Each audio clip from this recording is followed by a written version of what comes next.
joining you from the city of Vijayawada, and this is Andhra election special coverage here on CNN News 18.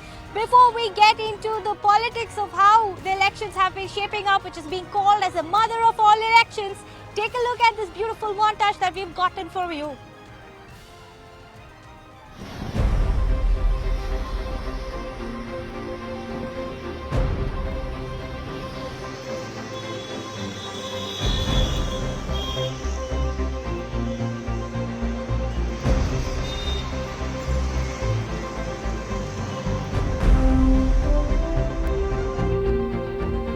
Brother to brother fight in Vijayawada is the biggest headlines.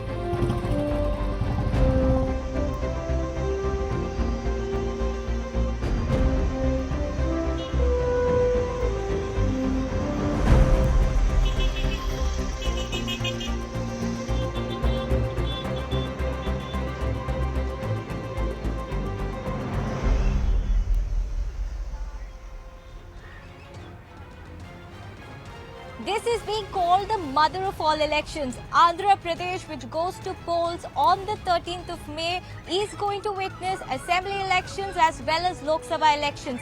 Daggers are drawn. Last leg of campaigning underway. Jagan Mohan Reddy there targeting the Chandrababu Naidu-led TDP, JSP and BJP alliance, which is trying to pulling out every sport and force to come back in full swing. So what is the ground situation? Let me establish that by telling you where I am at. This is the Prakasham Barrage, and this is a beautiful location, a trademark as far as Vijayawada city is concerned. Joining me now is Professor Jyotsna. She is from the TDP side. We're also waiting for the YSRCP guest to join us anytime soon, but because of the campaigning schedule and the last leg of campaigning, we are trying our best to get as many voices as possible. Professor Jyotsna, thank you so much for joining us here. Tell me, how is the situation looking like for your party? It's looking very good. In fact, I have been a part of many of the campaigning things in most of the districts, whether it is the Nellore or Prakasham or Visakhapatnam or Vijayanagaram. All these places, even Rayalaseema, I should say, absolutely, we can see that new wave out there. The enthusiasm in the people out there, the energy in the people out there, they are just clear. They want the NDA government to come in. They want Chandrababu Naidu Garu as the Chief Minister of the state of Andhra Pradesh. They want to see the growth of Andhra Pradesh. They want to see the youth of Andhra Pradesh getting jobs. They want to see the Andhra Pradesh with a capital, the capital city of Amaravati, what we call. So it is very clear that the mood of the people is very clear. They want a people-centric government to come. Development remains your core pitch here, but what you're also coming up with is this Super 6 scheme that you've announced. But one thing that has caught everybody's attention is there seems to be some discoherence as far as your own alliance partners are concerned, because BJP did not openly endorse your manifesto. Why is that so? See, that's a wrong statement, I would say, because BJP's representative, Mr. Singh, was there that day. But he distanced himself. No, it was not distancing. I'll tell you one thing. See, BJP, in fact, as a central party, they have given their own manifesto for the entire nation. And we as regional parties, whether it is whether it is Telugudesam Party or Janasena, we as regional parties here, we have given our manifesto, and it has been endorsed by BJP because we are a part of NDA there. So automatically our national manifesto is a part, this would be a part of that manifesto at all. So that's a very, I think, very subtle thing that's there, and I don't know why too many fingers are pointed out at it, but That's Mr. Singh because also the made it BJP very has clear. been very clear that they're against the freebie culture. Your Super 6 scheme that you're promising to the people of Andhra Pradesh is definitely something that you're bankrolling on to win the elections. But as far as BJP is concerned, they have distanced themselves. So is the perception on the ground different? No, absolutely not. I'll tell you what. We have been, in the NDA alliance in 2014 also. Even before that in 99 also. We have been partners in the NDA alliance. Even then we were, in fact, if you would ask me, we were the pioneers in welfare schemes. Whether we take the 2 rupees rice scheme or whatnot. We were the persons who have initiated. We are the party which has initiated welfare schemes. So even then and now, BJP, when we are in NDA, they have always, been a part of it. Even now, the reason for Super 6 to come out is how the state has suffered in the past 5 years. So we need to first take care of the people of Andhra Pradesh. Then again, simultaneously we'll take them onto the developmental stride as well. So we can't just simply leave welfare schemes. And on that day, Mr. Singh made it very clear that they are endorsing this particular manifesto, and they are with this. Right. So let me take a word from the common public also joined here.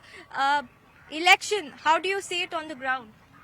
So it is very clear that people are one-sided and they want to elect YS Jagan Mohan Reddy again, because you just compare with the 2014-19 where Babu was as the chief minister in his tenure and now in the Jagan Mohan Reddy's tenure. So we just compare the manifesto with both the parties. So in 2014 where Babu has told that, so whoever is not unemployed, so we'll be giving 3,000 rupees or somewhere around 2,000 rupees as a scheme called Nirudyog Bhriti. And he told even the farmers, so we'll be giving all the money and we'll be removing all the Runamafi. But he haven't done that also. And now they are coming together.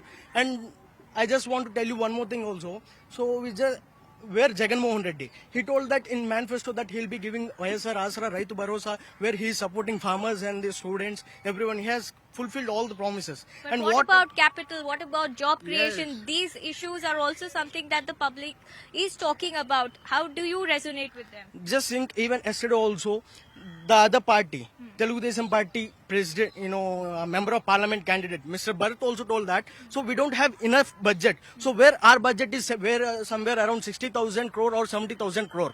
So this is only allocated only for this, manifesto to fulfill the people.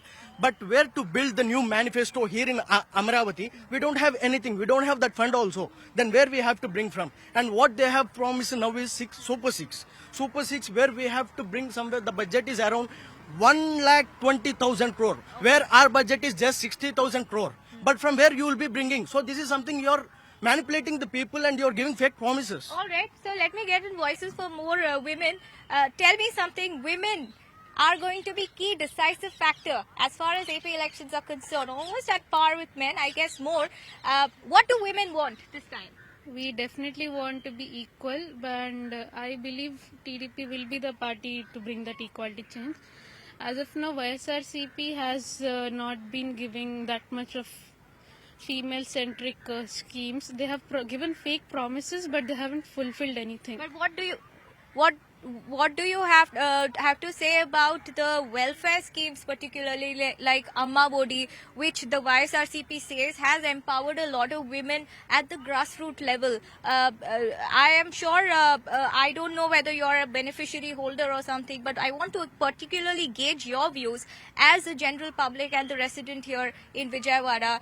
Where do you stand on the issues of welfare schemes? On the issue of welfare scheme, I would say it is not implemented as they are saying it outside, because I do have friends who are beneficiaries of the scheme and they are not receiving what they should be receiving. Okay. They have even put Disha stations, as he has said, but those are of no use for women protection. In the college I study everywhere, so. Okay. So, besides the issue of welfare schemes or bankrolling on the bank of which Jagan Mohan Reddy is going into a re-election, very confident of sweeping to power, and Mr. Chandrababu Naidu with his Super 6. As far as Vijayawada is concerned, very interesting battle playing out over here. It's the sibling rivalry between TDP and the YSRCP. Kesineni Nani versus his brother Kesineni Sivanath. Take a look at how that battle is playing out on the ground.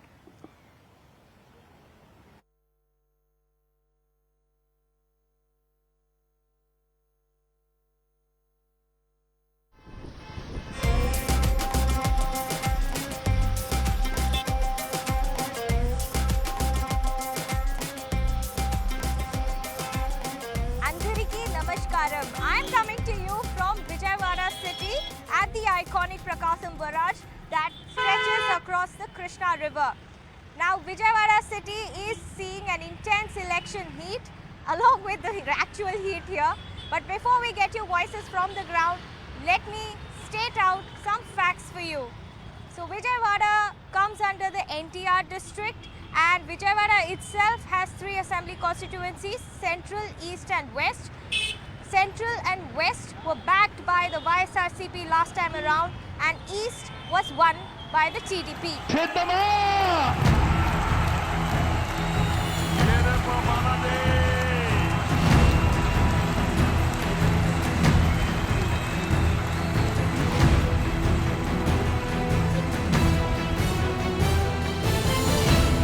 As far as 2019 Lok Sabha elections are concerned, former TDP MP Kesineni Nani won this parliamentary seat. He's a two-time MP from Vijayawada. This time around, he's contesting on a YSRCP ticket following his fallout with TDP chief Chandrababu Naidu. And more importantly, it's going to be a fight between two brothers. It's Kesineni Nani versus his own brother Kesineni Shivanath, who is contesting from the TDP side as part of the alliance candidate. Oh, by the way, don't miss out the famous Kanakadurga temple in my background.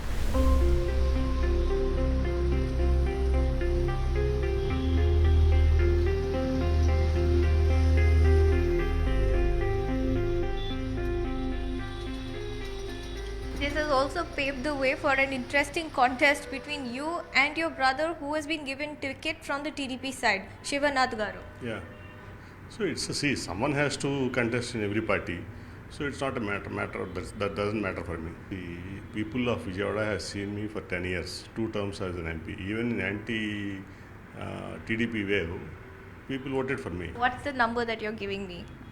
My CM is targeting every seat. 175. His target, I don't think it's a very abnormal target because the work he has done. And in the NTR district, which falls under your parliamentary No, constituency? we are winning 7 out of 7. 7 out of 7. We have 7 assemblies in my parliament. We are winning 7 out of 7.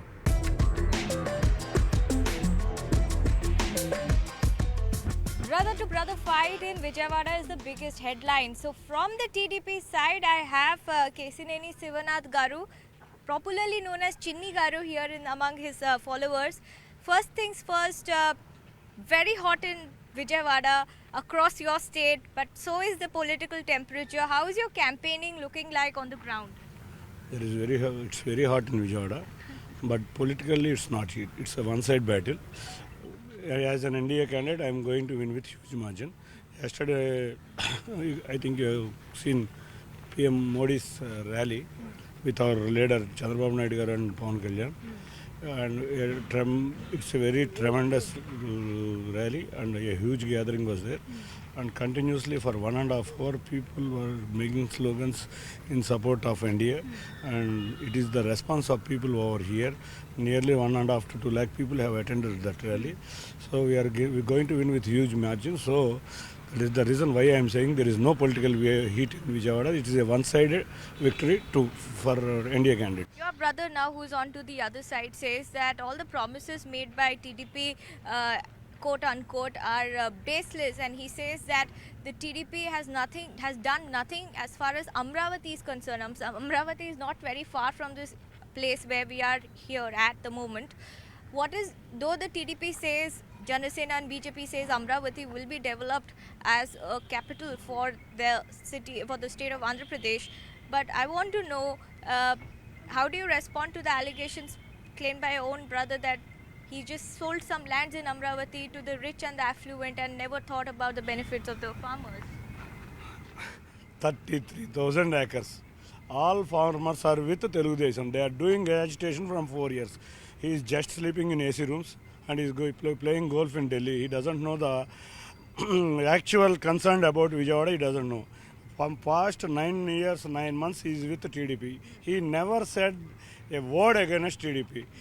Yeah, and he'll make all baseless allegations because he didn't get any seat from TDP because people are not with him. And one more thing I can clearly say, he never reached to the people. From past 3 years, I have visited 265 villages. I can proudly say, out of 284 villages, the only MP candidate who reached 265 villages is mine. And from past 5 years, he hasn't even visited 10 villages. And throughout Vijayawada, each and every division known by me. And he didn't even visit 5 to 10 times, he didn't visit each division, not even a single division. So I can clearly say he sits in the AC room. he wants the press to get attention of him. So only to get press attention, he says, see, people of Andhra want Amravati as the capital. Sitting MP of Vijayawada doesn't want the Amravati as capital. What can we say? The temperature is soaring here in Vijayawada, but so is the election season here. As a voter, what are you expecting this time? Frankly speaking, how the temperature is, the election thing is also that hot in Andhra. Everyone knows this in Andhra Pradesh, and as the election time is peak and people are really nervous to know which government is coming into, and whichever the government is, we don't mind whoever is coming into the position or sitting in the seat, but we need a good governance, a good management, and who looks for the future of the country or the state, which is very important actually. So as Andhra goes to polls on the 13th of May, one thing that we have inferred from the ground is a clear-cut division in the perspective of rural and urban voters. Particularly in this show, you must have seen a resentment perhaps among certain sections of the educated population over the scheme of welfares and also what they call lack of development. But the game in the rural area is completely different. So we'll get you all those ground reports. But for now, thanks for watching. This is Swastika Das signing off with video journalist Venkatesh.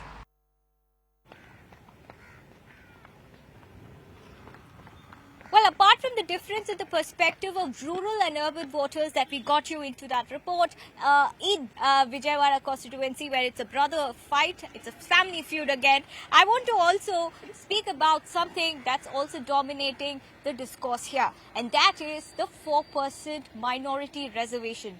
Today, Chief Minister Jagan Mohan Reddy, while campaigning in Kurnool, has made it very clear, assuring to the minority community that not only will they ensure the protection of 4% quota to the minority community, but also the fact that the party will protest against CAA, NRC and any other law, as he says, that could dehumanize the minority community. Pretty big statement coming from Jagan Mohan Reddy as someone who has always ensured issue-based support to the central government. But what this strategically means is cornering the TDP. In fact, while its ally, the BJP, remains firm on not allowing or revoking any kind of religion-based quota, the TDP Chief Chandrababu Naidu was seen reaching out to the minority community, assuaging their concerns. So was his other partner, Janasena Chief Pawan Kalyan. So let me take this question to Professor Jyotsna. Has this issue put you on a sticky wicket? Not exactly, I'll tell you why. Because the statement by Mr. Jagan Mohan Reddy today, I would call it a hypocritical statement, because he was the one who never spoke of the minorities in the last 5 years when there were attacks on minorities. A lot of atrocities happened on minorities. A minority family, in fact, committed suicide in the state. Not a statement by the Chief Minister. A little girl actually committed suicide because of a YSRCP leader. Not a statement by the Chief Minister. And also, importantly, I'll tell you, the Waqf lands, what we call. Those were literally, I think, around 30,000 acres or so, were literally grabbed on. Not a single statement by the Chief Minister. And today he comes and says, I'm going to be the savior for them. So people are not going to believe all this. And in fact, when you are talking about the, the NRC and CA, they were the one who gave support. They did give support in the parliament for that. For that matter, Jagan Mohan Reddy never ever gave that, priority to that community, or probably thought of how they are going to be coming up. So when I say it's a hypocritical statement from him, he never ever spoke of them in the last 5 years. Fair enough, Professor Jyotsna, but here is the point. The BJP is very firm, whether it is in Telangana or Andhra, in anywhere, any part of the country, that they are against religious-based minorities, any kind of quota. But now, the TDP, you've seen Chandrababu Naidu ji campaign extensively, reach out to the Muslim community because they are a core vote bank for you. But what is your stand on the whole issue? We have, even Babu Garu has made it very clear with respect to the 4% reservation thing. We are very clear. We said we are here to safeguard their interests. We are here to safeguard that, and we will, in fact, because we are a alliance partner with the BJP in the NDA, so we will definitely have a dialogue with them. And we have been, it's not the first time that we are alliance partners with BJP in NDA, right? Even before this in 2014 or 99, as I said earlier, we have been a partner, and both the times we have safeguarded the interests of the minorities. But so far there has been no consensus among the allies over this issue. It's not about consensus. See, we have very categorically said that because that's there, they have been asking it from long, and we have actually supported it that. So we have not deviated from that stand. Now BJP has come up with a statement saying that we are against this particular thing, and we are Isn't doing that going to hurt your prospects? definitely not, because people know. I'll tell you what, people know who has done good for them. As you said, Muslim community has been with us since our party's inception. Not today, I should tell you. And they have seen what we have done for them. It's just not about, alliance partners or anybody. For them, Telugu Desam party has done the maximum, benefit when compared to any other party. First thing. Second thing, we have always, whether we were in an alliance with NDA or whatnot, we have always safeguarded the rights of Muslims. We have always done that. Even now, I swear, we are going to be safeguarding their rights. No doubt about that. And we have done it earlier, we'll do it again. So people are clear. The community is very clear on So this. is BJP on board with this? Yes, definitely they are on board with this. Because we are alliance You're partners. going to protest the removal of 4% quota. Is that what the TDP is? See, we are going to be, it's the alliance has just formed, and definitely there will be some differences in an alliance, within the alliance partners also. But because we are an alliance, there will be some convincing methodologies for us also. Right? So we are not going to be leaving behind any of it, because we have done it earlier. My point is, we have done it earlier with BJP also. All right. It's not the first time, right? Okay, let me just take this across to other women. Please come forward. I request all of you. I want to ask you particularly, as a young voice on the ground, when you see or when you hear the 4% quota issue, Muslim quota being raised, along with the other issues, does it resonate on the ground? Do you think that's going to have an impact? Yes, it impacts more because Jagan Mohan Reddy and his father, late Chief Minister Dr. Y.S. Rajshekar Reddy, is the only Chief Minister who gave 4% quota for the minorities. And one more thing, now these TDP people, and they are forcing, and they are just proposing fake propaganda that we haven't done anything to the minorities. So if you look into the Chief Minister's cabinet, one of the deputy Chief Minister is from the minority. He is from the Kadapa. All right, And let one me more get thing, in a even word from the legislative women council. also. You've been feeling very shy and going beyond nothing to fear. I want to know your perspective. How do you see the elections this time? It's clear about YS Jagan again. Why so? He done many things for AP people, and he is clear about the AP future. Okay. That's why he will be again in the government. He will again form the government again. All right. So, divided opinions here clearly, and as you go and travel across the state, you will see further division. One thing that we can gauge from the ground is that it could be anybody's game at this juncture. Meanwhile, let me slip into a short break. On the other side, there is another intense family feud brewing in Kadapa. Do stay tuned with CNN News 18.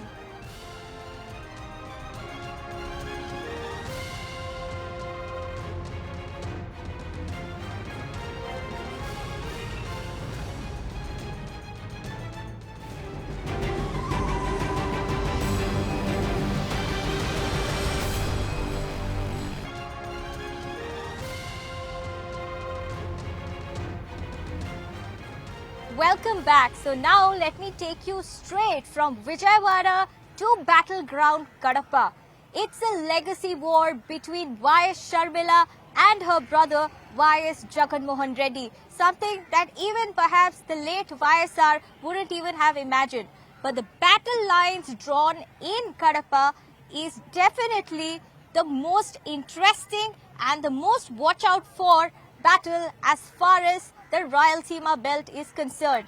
My colleague Payal Mehta with this report. గుర్తుందా అన్న చంద్రబాబు సంతకం కనిపిస్తా ఉందా మా కొంగు చేసి అడుగుతున్నాం, న్యాయం చేయండి, న్యాయం చేయండి.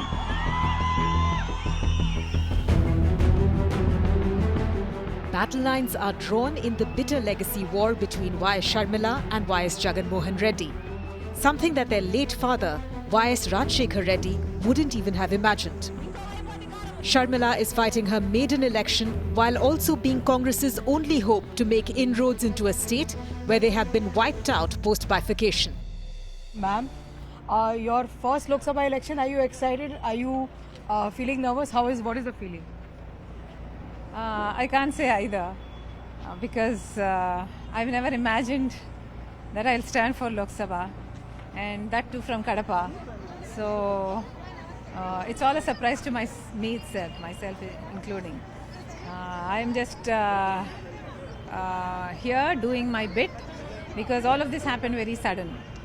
Had my brother not decided to field the incumbent MP, Mr. Avinash Reddy, who is the accused in my uncle's murder case, I wouldn't be here doing this right now. Govinda! Govinda! As someone who has been instrumental in ensuring her brother's landslide win in the 2019 polls, Sharmila says a lot has changed since then and that the bond between the siblings cannot be fixed. A lot of brothers and sisters have similar professions. They all have fights. They all come back together. Why is there so much of animosity between your brother and you? What would you want to tell the common man? What really went wrong? Is this injustice done to your father something which actually propped you and told you that you have to withdraw from the party? No, it is not just one thing. Mr. Jagan Mohan Reddy, as my brother, was very close to me. We worked together on a lot of things. In fact, I went on a Padayatra for my brother. 3,200 kilometers I walked for him, advocating his cause, promoting him as the leader of YSRCP. And but all this changed once he became the chief minister. Once he became the chief minister, he was a different man. I couldn't recognize him anymore. He was way different in his ideologies, in the way he approached things, including the way he approached my own uncle's murder case. ఎడం వైపున నా తమ్ముడు ఉన్నాడు.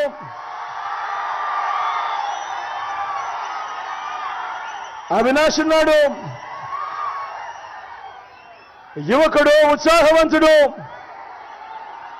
మంచి చేసే మనసుంది. చాలా తక్కువ మంది ఇంత మంచి మనసుతో కూడా ఉంటారు. మీ చల్లని దీవెనలు, ఆశీస్సులు నా తమ్ముడిపై ఉంచవలసిందిగా సవినయంగా ప్రార్థిస్తా ఉన్నా. Meanwhile, Jagan has once again thrown his weight behind his cousin Avinash Reddy, Avinash ఉన్నాడు. the two-time MP from Kadapa and a controversial figure accused of murdering his uncle Vivekananda Reddy. They say blood is thicker than water. But in Kadapa, politics is thicker than blood. Bureau Report, CNN News 18.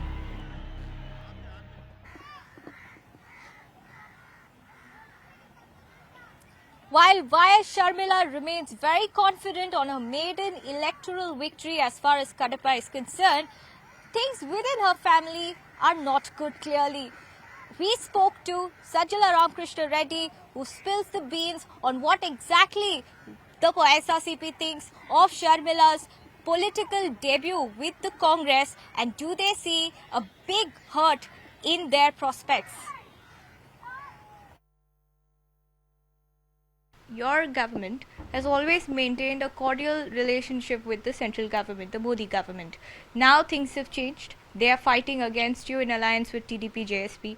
Yesterday, in fact, the Prime Minister was here and he said that YSRCP has pushed Mafia Raj in the state of Andhra and pushed the state into debt. Two things here, whatever we have maintained all these days and in future also, that would be government to government relations. It's not a political one. So whether Modi or somebody else, whoever is the Prime Minister, and if you are here in the state as Chief Minister, you will maintain the same level of relationship. As far as the political attack which you have been talking about, yesterday PM has spoken. The same person, the same gentleman, Modi ji, earlier in 2019, he called names Chandrababu Naidu, and he alleged that Chandrababu Polavaram has become like an ATM and highly corrupt this one. Now he is saying, because he is on that platform, he is saying that this government is corrupt. It doesn't have any meaning. It's the only whatever the script that was given by C.B. Chandrababu, it was recited by Modi. So while welfare schemes are your biggest strength, and on the basis of that is where Mr. Jagan Mohan Reddy is going into the elections, the allegation coming in from certain section of the population, as I've spoken to, is that there's not enough job creation, there's not enough industrial development, and the overall capital issue also has come to the fore, saying Amravati was declared as a capital, now you want 3 capital, that has landed into legal hurdles. How would you want to address each of these things? That Amravati is a marriage and it's not there. You can't see it. It's a virtual this one. If you want to see in reality, it may take another 20-30 years and it may cost 5 lakh crores or 6 lakh crores, whatever it is. For infrastructure itself, you will be needing 1 lakh crores for the infrastructure development for that land which he has taken under land pooling, Chandrababu Naidu during his time. So it's impossible, almost next to impossible, if you want to realize that dream of Amravati. So for all, practically what we should be able to, whatever the city that is available, we should develop. And that is the one city we have is Vizag, which can act as a growth But you driver. don't have a as capital city. You didn't have one in the last 5 years. Don't you think that's a disadvantage for you there. because of the legal complications? Till we move, till it is we are there in Vizag. This whatever now existing one, this will be continuing as capital of Andhra Pradesh. And once our seat, Chief Minister moves to Vizag, the executive capital works from there, Vizag. As somebody who is also closely associated with the family, I want to talk about one woman who is out there campaigning on behalf of Congress. That's why Sharmila. Your views on her leading the Congress's front, and she has said that Jagan is a changed man now. That is a personal this one. We have affection and respect for her as well. As a daughter of Rajశేఖర Reddy Garu and as a sister of Y.S. Jagan Mohan Reddy Garu.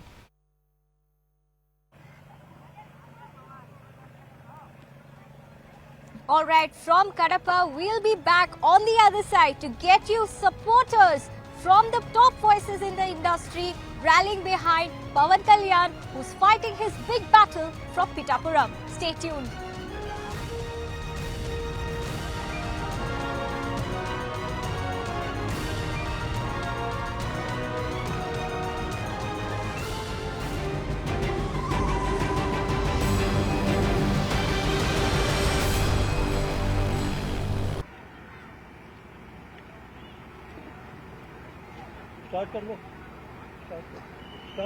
Alright, Pawan Kalyan's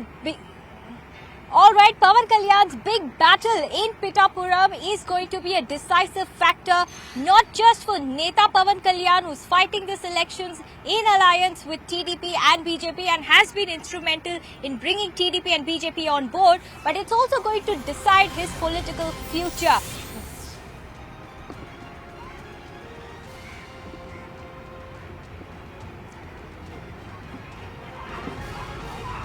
Alright, so Pawan Kalyan, as I was telling you about, is gearing up for his maiden elections in Pittapuram, but he had unsuccessfully contested in 2019 from Gajuwaka and Bhimavaram.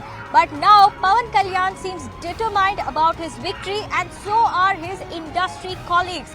After Chiranjeevi, his elder brother, blessing him with 5 crore cash and also a video message, now you have superstar Allu Arjun, stylish star as he's called, wishing Pawan Kalyan for his victory. And the entire industry, in fact, has expressed its solidarity with Pawan Kalyan for him, as it is a do-or-die battle as far as political future is concerned. Remember, Pawan Kalyan, as I mentioned, has been delivering, belting out one blockbuster after the other. But as far as his electoral success is concerned, a lot is riding as far as the Janasena party chief is concerned. 2019, he ran unsuccessfully from 2 constituencies. This time around, from Pittapuram, he is extremely confident of winning.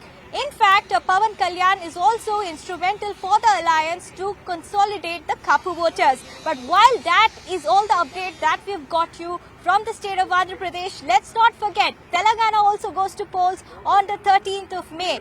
And my managing editor, CNN News 18's managing editor, Zaka Jacob, caught up exclusively with Asaduddin Owaisi, who has a sharp retort to Navneet Rana's comments. Listen in. Thank you very much, sir, for speaking with us here on CNN News 18. First things first, this election campaign seems to be dominated by issues that don't seem really to matter to people, about minority quota and Mangal Sutra and so on and so forth. Are these issues that are having resonance in your constituency, in your state? Well, all these things have been uttered by the Prime Minister of our country and by Mr. Amit Shah, followed by the BJP leaders. Because they are not talking about Chandrayaan 3 anymore. They're not talking about 5 trillion economy. They're not talking about permanent seat in Security Council, Vikshit Bharat, Lookie's policy. So everything is out of the, has been thrown out, and they've come back on the original agenda. That is to communalize, create hatred for Muslims, make Muslims as the monster, and try to get as many votes as they can. But their contention is that, particularly in Telangana and in Karnataka, some of the quota, SC, ST, OBC quota has been taken away and given to Muslims.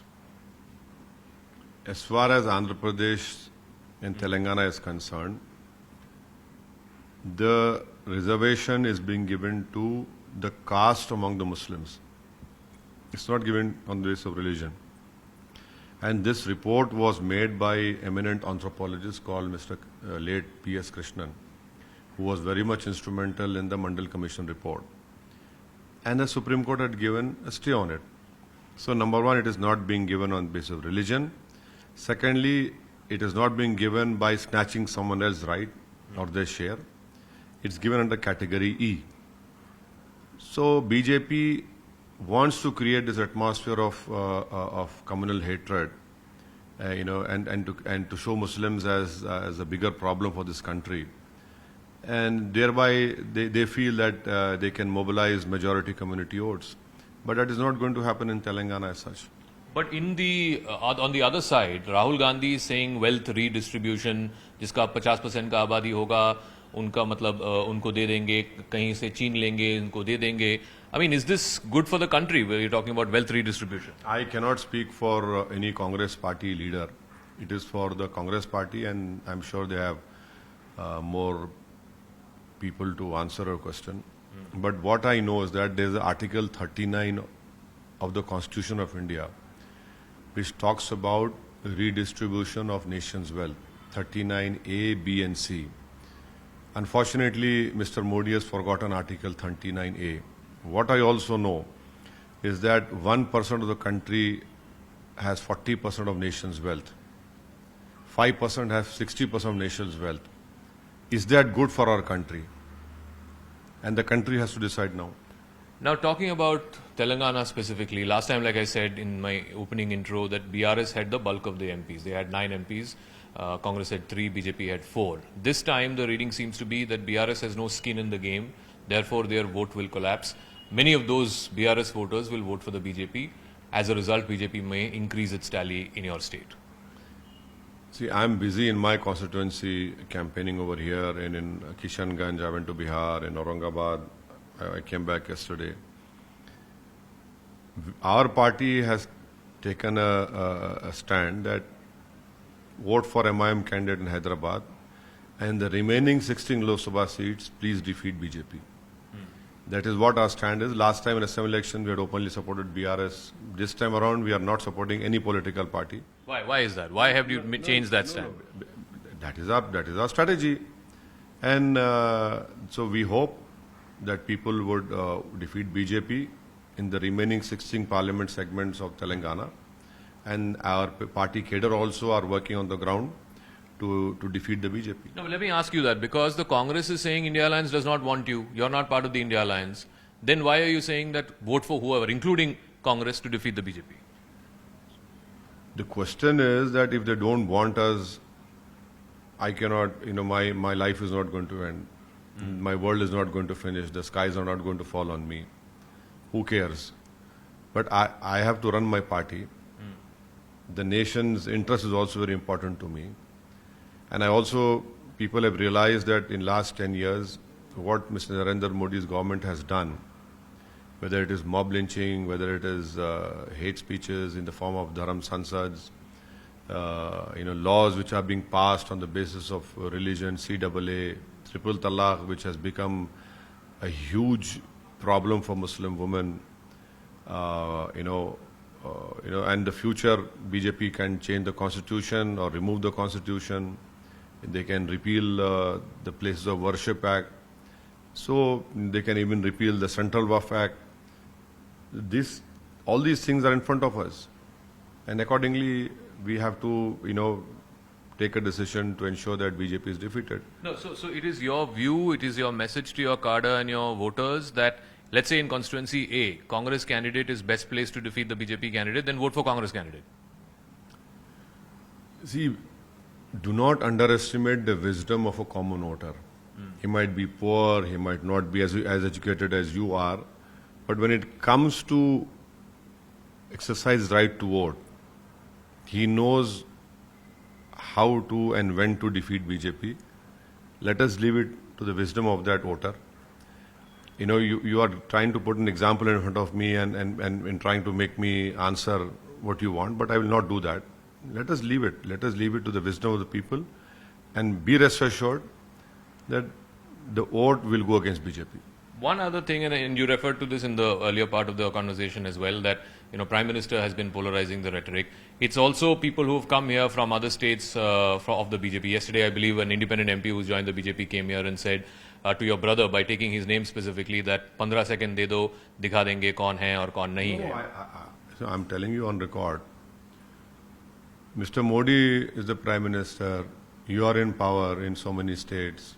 You have all the resources at your hand. Let the Prime Minister give them 1 hour. Whatever they want to do it, please do it. You want to make us like Jews in Germany, please do it. You want to take us to gas chambers, please do it. You want to put us in prison, please do it. But tell us the place and time, we'll come. I'll tell all the people to join, we'll come, and you want 1 hour, we'll stand, do it, whatever you want. Why 15 seconds? We'll give you 1 hour. But at least tell the time in place will come. No, but this rhetoric does not worry you? No. See, I am telling them, you won't do it, now please tell us the time and the place will come. I'll come. I'll come with my family, if not with the people. Do it. No, but this rhetoric does not worry you. No. If it satisfies their sadistic, if it gives them sadistic pleasure, okay, do it. We are willing to die. What is it that you want to do? Why 15 seconds? Take 1 hour, 15 hours. Where is this sabka saath, sabka vikas? What is the Election Commission of India doing? What is the local police doing? Nothing is happening. Where is the model code of conduct?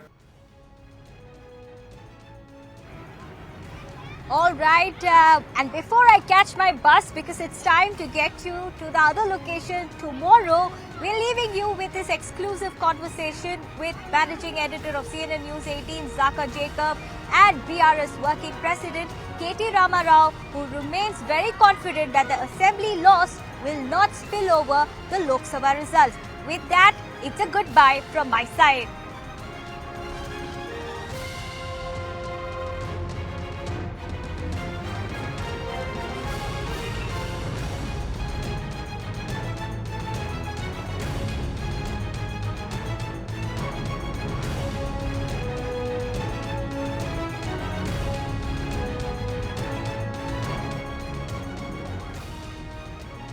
The perception by both Congress and BJP as far as this Lok Sabha election is concerned is it's a two-way fight between the two of them, that your party does not have skin in the game. Well, it's convenient for them to believe so because, if you look back at history, in 2005, our party had won 5 Lok Sabha seats.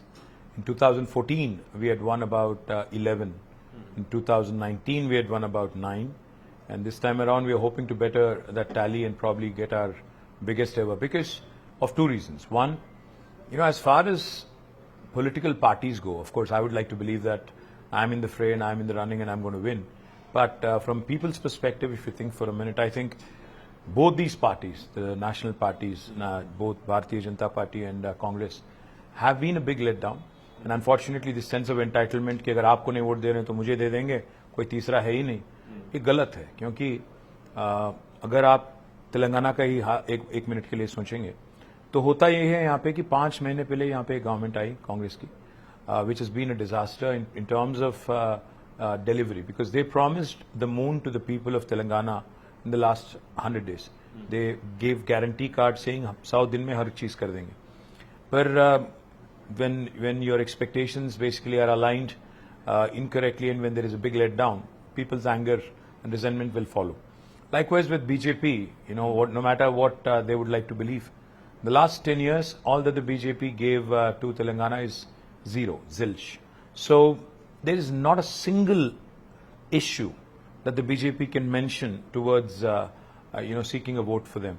In fact, if you ask me, the only thing that they keep referring to is the rhetoric that they come up with across India is Ram Mandir, which is not going to cut much ice here in Telangana. You don't think Ram Mandir is an issue in Telangana? Well, Ram Mandir is an issue, but you have to remember there's a bigger, temple which has been built by our leader KCR right here in Yadadri. And you have to also remember one thing, the issue of Mandir and, other important issues such as, inflation, such as unemployment, that BJP of course does not want to talk about, are in the on the top of the minds of people. Especially when it comes to Telangana, the BJP made numerous promises as part of the AP Reorganization Act. While Mandir may be an issue for them, Mandir may be the only issue for them, for people I think they have more issues. But they're also making an issue about this whole business about quotas, Muslim quotas, and specifically in reference to Telangana, Karnataka, where there is this 4% Muslim quota. Right from the Prime Minister downwards, they're saying if Congress comes to power, India Alliance comes to power, they will take away that 4%. They'll take away more from SC/ST, OBC and give it to Muslims. Isn't that a very desperate ploy? The point is, if after 10 years of being in government, the Prime Minister has nothing to fall back on other than, saying vote jihad and talk about one community and how they have more children, allegedly, and how this reservation is become an issue. It basically shows that they're intellectually bankrupt and politically bankrupt, and they're bereft of any achievements, and therefore they have to fall back on primordial emotions of people, or rather provoking and invoking the primordial emotions. My simple point is, Zaka, that end of the day in Telangana or in a lot of other states as well, what will hurt the BJP is this perception that they have been a non-performing government as far as their state is concerned. Not a single educational institution has been sanctioned to Telangana, neither a Navodaya school, nor a medical college, nor a nursing college, not even a single Indian Institute of Management or an Indian Institute of Foreign Trade, despite our numerous appeals. So Telangana can see through their game plan, and I'm pretty confident that this time around they'll lose the 4 seats they had. I'll come to this whole budget allocation, and because the centre claims something else. But before that, specifically in the context of Telangana, Andhra, Karnataka, because the PM keeps repeating this, and today I believe the Andhra Chief Minister has also said that if he's brought back to power, that 4% quota will remain intact. No one can take away that 4% quota. I believe the Telangana Chief Minister has said that as well a few days ago. You were also in power for 10 years. Was this not an issue that, why are you giving quotas on the basis of religion? Because Firstly, anti-constitutional. The Prime Minister needs to learn a few basic things. Unfortunate that he's the Prime Minister and he doesn't know what he's talking about. These reservations are based on socio-economic conditions. They are not based on religion. So the man needs to learn basics before he starts stoking fears and before he starts stoking primordial emotions. Let him get his, rhetoric right, let him get his facts right. The Prime Minister of this country cannot be lying through his teeth like this, which is absolutely unfair and disgraceful, if you ask me. These are reservations based on socio-economic conditions of a particular set of people and backed by legislature. So they cannot be removed. I do want to ask you about another issue that is relevant in this state, the issue of corruption. Your sister is in jail in the Liquorgate scandal, allegedly. They are saying that this is an open and shut case of corruption. Well, 2 years it has been open and shut case of corruption. I can give you numerous instances where Ajit Pawar was supposed to be checky fishing, and now he's in the pocket of Narendra Modi, so he gets a clean sheet. There are 25 other people in India who are apparently very, very, hardcore corrupt people when they are outside of BJP, and when they align with BJP, they become clean all of a sudden. The case on liquor policy of Delhi, the excise policy of Delhi, is basically a fabricated one. There's not a single rupee of recovery. And the funny part is, All these people that have been put behind bars, they're still under trial. But I think BJP wants to make it a trial through media and convict people and hang them if need be, much before the courts actually pronounce any kind of verdict. Fact is, there's single पैसा का भी recovery नहीं हुआ है और किसी को किसी ने अभी तक दोषी प्रूव नहीं किया है. तो जब तक कुछ नहीं स्थापित होता कुछ नहीं हो सकता. तीसरी बात, Narendra Modi is the most inept, most corrupt and most inefficient Prime Minister of independent India. The reason why I say this is because if excise policy of Government of India can be challenged, so can Prime Minister Narendra Modi's airport policy, which was basically tweaked to do, commit undue favors, to deliver undue favors to Adani. So is the case with coal import policy of Government of India, which was again tweaked, and all the state governments were arm twisted into importing coal, which cost thrice or four times more, just to suit Narendra Modi and Gautam Adani. So if there is anybody who's corrupt, more corrupt than Modi, please name them. I will talk to you.